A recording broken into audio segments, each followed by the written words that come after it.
മണ്ണാർക്കാട് നഗരസഭയിൽ 2025-26 വർഷത്തെ വിവിധ വാർഡുകളിലെ പദ്ധതി വിഹിതം അട്ടിമറിച്ച് മുൻ ചെയർമാന്റെയും ഭരണകക്ഷി കൗൺസിലറുടെയും വാർഡുകളിലേക്ക് വകമാറ്റിയതായി ആരോപണം. നഗരസഭയുടെ രാഷ്ട്രീയ താൽപര്യങ്ങൾ മുൻനിർത്തിയുള്ള നടപടികൾക്കെതിരെ പ്രതിഷേധം സംഘടിപ്പിക്കാനാണ് പ്രതിപക്ഷ തീരുമാനം. അതുപോലെ തന്നെ 12,76,000 രൂപയുടെ ഒരു പ്രവൃത്തി 29 വാർഡിലേക്ക് മാത്രമായിട്ട് മാറ്റിയിട്ടുണ്ട്.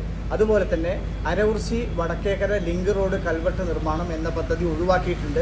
അതിന് 2 ലക്ഷം രൂപയാണ് ഈ പദ്ധതിക്ക് വകയിരുത്തിയിരുന്നത്. ആ പദ്ധതി 29 വാർഡിലേക്ക് മാത്രമായിട്ട് കൊണ്ടുപോയിട്ടുള്ളതാണ്. എന്നാൽ ഈ SC നമ്മുടെ ഡെവലപ്മെന്റിന്റെ കാര്യങ്ങളിൽ അത് നിലനിർത്താൻ ശ്രമിച്ചിട്ടുണ്ട്. അത് നമ്മൾ നല്ലൊരു വശത്തോടു കൂടി നോക്കിക്കാണുന്നുണ്ട്. ജനങ്ങൾക്ക് ദ്രോഹപരമായിട്ടുള്ള കാര്യങ്ങൾ ചെയ്യുന്ന ദിക്കിൽ എന്നും നമ്മൾ ജനത്തിന്റെ പക്ഷത്തിനോടൊപ്പം നിന്നുകൊണ്ട് തന്നെ ഈ മുനിസിപ്പാലിറ്റിയിൽ നിന്ന് പ്രവർത്തിക്കുമെന്നും ഈ ഫണ്ടുകളുടെ വകതിരിവ് മേലിൽ ആവർത്തിക്കാതിരിക്കുന്നതിന് വേണ്ടിയിട്ടുള്ള ശക്തമായ നടപടികൾ നമ്മുടെ കൗൺസിലറുടെ ഭാഗത്തുനിന്ന് ഉണ്ടാവുമെന്നും ഈ അവസരത്തിൽ ഉറപ്പു നൽകുന്നു. വിവിധ വാർഡുകളിൽ നിന്നായി ഒഴിവാക്കിയ 41 പദ്ധതികളുടെ ഏകദേശം 1 കോടിയോളം രൂപ മുൻ ചെയർമാൻ സി മുഹമ്മദ് ബഷീറിന്റെ വാർഡിലേക്കും നെല്ലിപ്പുഴ വാർഡ് കൗൺസിലർ ഷൌക്കത്തിന്റെ വാർഡിലേക്കുമാണ് മാറ്റിയതെന്ന് പ്രതിപക്ഷം ആരോപിച്ചു. പണി പൂർത്തീകരിക്കാൻ കഴിയാത്തതും സാങ്കേതിക അനുമതി ലഭിക്കാത്തതുമായ സ്പിൽ ഓവർ പദ്ധതികളിൽ ഭേദഗതി വരുത്തി പുതിയവ നടപ്പിലാക്കാനായിരുന്നു കൗൺസിൽ അജണ്ടയിലെ തീരുമാനം. ഇത്തരത്തിൽ പദ്ധതികൾ മാറുമ്പോഴും അതത് വാർഡുകൾക്ക് ലഭ്യമായ തുക നഷ്ടപ്പെടില്ലെന്ന് ചെയർപേഴ്സണും ഉദ്യോഗസ്ഥരും കൗൺസിലർ മാർക്ക് ഉറപ്പു നൽകിയിരുന്നു.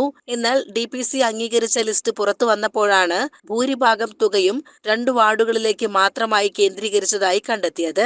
ഇത് അംഗീകരിക്കാൻ കഴിയില്ലെന്ന് പ്രതിപക്ഷ അംഗങ്ങൾ വ്യക്തമാക്കി. പദ്ധതി രൂപീകരണത്തിന് മുമ്പായി പ്രാഥമികമായി ചെയ്യേണ്ടത് അതുമായി ബന്ധപ്പെട്ട വർക്കിംഗ് ഗ്രൂപ്പുകൾ രൂപീകരിക്കുക, വികസന സമിതി രൂപീകരിക്കുക എന്നുള്ളതാണ്. അപ്പൊ ഞങ്ങളത് അന്നത്തെ ഈ യോഗത്തിൽ ചോദിച്ചു, നിലവിൽ ഇത് ഉണ്ടാക്കണമെങ്കിൽ ഇത്തരത്തിലുള്ള സമിതികൾ വേണ്ടേ? അപ്പോൾ ആ സമിതികൾ നിലവിലുള്ളത് പുനഃസംഘടിപ്പിക്കുന്നുണ്ടോ, പുതിയ ആൾക്കാർ ഉൾപ്പെടുത്തി ചെയ്യുന്നുണ്ടോ, എന്താണ് ഉദ്ദേശിക്കുന്നത് എന്ന് ചോദിച്ചപ്പോൾ പുതിയതായി ആരെയും ഉൾപ്പെടുത്തുന്നില്ല.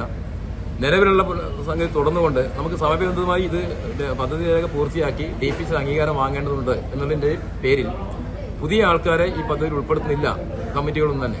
നിലവിൽ തുടരുക എന്നാണ് പറഞ്ഞത്. അപ്പം ഞങ്ങളും അത് അംഗീകരിച്ചു. കാരണം നമുക്ക് എത്രയും പെട്ടെന്ന് ഇത്തരം കാര്യങ്ങൾ പൂർത്തീകരിച്ച് നാടിന്റെ വികസനത്തിന് ആവശ്യമായ പദ്ധതി രേഖ അംഗീകരിക്കേണ്ടതുണ്ട് എന്നുള്ളത് ഞങ്ങൾ മനസ്സിലാക്കി ഞങ്ങൾ അംഗീകരിച്ചു. പക്ഷേ ഇന്നലെ കൂടിയ 3-ാം തീയതി കൂടേണ്ട വർക്കിംഗ് ഗ്രൂപ്പുമായി ബന്ധപ്പെട്ടിട്ട് 2-ാം തീയതി ഉച്ചയ്ക്ക് ശേഷം മാത്രമാണ് ഞങ്ങൾ കൗൺസിലർമാർക്ക് പോലും 3-ാം തീയതി വർക്കിംഗ് ഗ്രൂപ്പ് നടക്കുന്നുണ്ടെന്ന് അറിയിക്കുന്നത്. അതിനുശേഷം ഞങ്ങളുടെ വാർഡുമായി ബന്ധപ്പെട്ടപ്പോൾ അതിനുമായി പങ്കെടുക്കേണ്ട പല ആൾക്കാർക്കും വിവരം കിട്ടിയിട്ടില്ല. അതുമാത്രമല്ല, നിലവിലെ വർക്കിംഗ് ഗ്രൂപ്പിൽ പല ആൾക്കാരും ഇന്ന് ജീവനോടില്ല, മരിച്ചു പോയിട്ടുണ്ട്. ഒട്ടനവധി പേർ ജോലി ആവശ്യാർത്ഥവും മറ്റു കാര്യങ്ങളുമായിട്ട് വിദേശത്തോ കേരളത്തിന് പുറത്തോ നമ്മുടെ ജില്ലയിലോ പോലും ഇല്ല.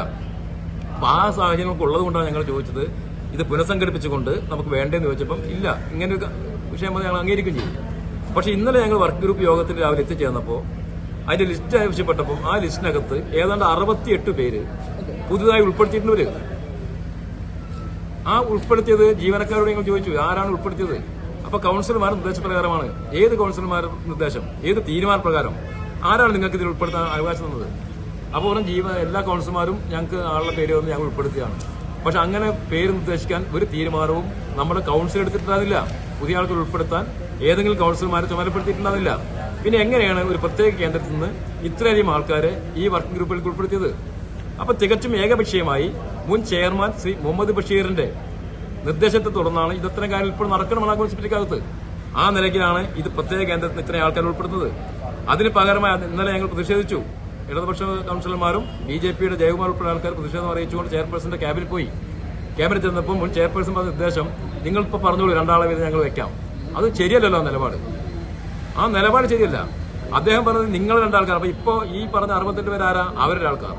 പദ്ധതികൾ നടപ്പിലാക്കുന്നതിനായി വർക്കിംഗ് ഗ്രൂപ്പും വികസന സമിതിയും പുനഃസംഘടിപ്പിക്കുന്നുണ്ടോ എന്ന പ്രതിപക്ഷത്തിന്റെ ചോദ്യത്തിന് ഇല്ലെന്നായിരുന്നു നഗരസഭ അധികൃതരുടെ മറുപടി. എന്നാൽ ഇതിന് വിപരീതമായി അടുത്ത ദിവസം തന്നെ വർക്കിംഗ് കമ്മിറ്റി യോഗം ചേർന്നത് കൗൺസിലർമാരെ അറിയിച്ചില്ലെന്നും ആരോപണമുണ്ട്.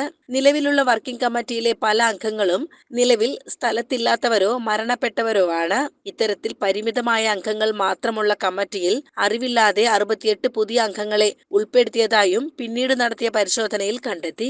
ഈ നടപടികൾ സുതാര്യമല്ലെന്നും കൗൺസിൽ അംഗങ്ങളെ ഇരുട്ടിൽ നിർത്തിയാണ് ഇത്തരം നീക്കങ്ങൾ നടന്നതെന്നും പ്രതിപക്ഷം കുറ്റപ്പെടുത്തി. മണ്ണാക്ക മുനിസിപ്പാലിറ്റി 2 വാർഡിലേക്കായി മുഹമ്മദ് ബഷീറിന്റെയും ഷൌക്കത്തിന്റെയും വാർഡിലേക്ക് മണ്ണാക്ക മുനിസിപ്പാലിറ്റിയുടെ മുഴുവൻ സംഖ്യയും ഈ ജനുവരി മാസം വരെ പൂർത്തിയാക്കാത്ത വർക്കുകളുടെ ഏതാണ്ട് 1 കോടിയോളം രൂപ വരുന്ന സംഖ്യ ഈ 2 വാർഡിലേക്ക് മാത്രം വാരിക്കോരി കൊള്ളയടിച്ച് മാറ്റിയിരിക്കുകയാണ്. ഇത് അംഗീകരിക്കാൻ ഈ ഭരണസമിതിക്ക് കഴിയില്ല, അല്ലെങ്കിൽ ഈ കൌൺസിലിന് കഴിയില്ല.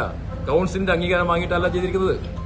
കൌൺസിൽ ഞങ്ങൾക്ക് ആ ഭേദഗതിയുടെ ലിസ്റ്റ് തന്നിട്ടില്ല, ഏതെല്ലാം പദ്ധതി ഭേദഗതി ചെയ്യുന്നത് പറഞ്ഞിട്ടില്ല. അപ്പൊ ഏകപക്ഷീയമായി ഇദ്ദേഹത്തിന്റെ ഇഷ്ടത്തിനനുസരിച്ച് മാത്രം ഈ കാര്യങ്ങൾ നടത്തിക്കൊണ്ടുപോകാൻ എന്തായാലും ഞങ്ങൾ മുന്നോട്ട് പോകാൻ തയ്യാറല്ല. ഇതിനെതിരായിക്കൊണ്ട് നാളെ ചെയർപേഴ്സൺ വരുന്ന ദിവസം ഞങ്ങൾ അതുമായി ബന്ധപ്പെട്ട് ചെയർപേഴ്സണെ കണ്ട വിഷയങ്ങൾ സംസാരിക്കും. ആശാവഹമായ മറുപടിയല്ല ലഭിക്കുന്നെങ്കിൽ അതിശക്തമായ പ്രക്ഷോഭവും ഈ വാർഡിലെ 30 വാർഡിലെയും ജനങ്ങളെ UDF കൌൺസിലർമാർ ഉൾപ്പെടെ മൗനാനുഭവത്തോടെയാണ് ഈ ഫണ്ട് മാറ്റിയിട്ടുള്ളത്. അപ്പൊ അവിടെയുള്ള മറ്റ് ജനവിഭാഗങ്ങളുണ്ട്, ഈ ഫണ്ടിന് അർഹതപ്പെട്ട ആൾക്കാർ, അവകാശപ്പെട്ട ആൾക്കാർ, അവരെ ഉൾപ്പെടുത്തിക്കൊണ്ട് വലിയ ബഹുജന പ്രക്ഷോഭം ഞങ്ങൾ ഈ മുനിസിപ്പാലിറ്റിക്ക് മുമ്പാകെ കൊണ്ടുവരും. നഗരസഭയുടെ വികസന ഫണ്ട് അശാസ്ത്രീയമായും രാഷ്ട്രീയ താൽപര്യങ്ങൾ മുൻനിർത്തിയും വകമാറ്റുന്നതിനെതിരെ ശക്തമായ പ്രതിഷേധം സംഘടിപ്പിക്കാനാണ് പ്രതിപക്ഷ തീരുമാനം. ഇതിന്റെ ഭാഗമായി ചെയർപേഴ്സണെ കണ്ട് നേരിട്ട് പ്രതിഷേധം അറിയിക്കുമെന്നും പ്രതിപക്ഷ അംഗങ്ങൾ അറിയിച്ചു. CCN മണ്ണാർക്കാട്.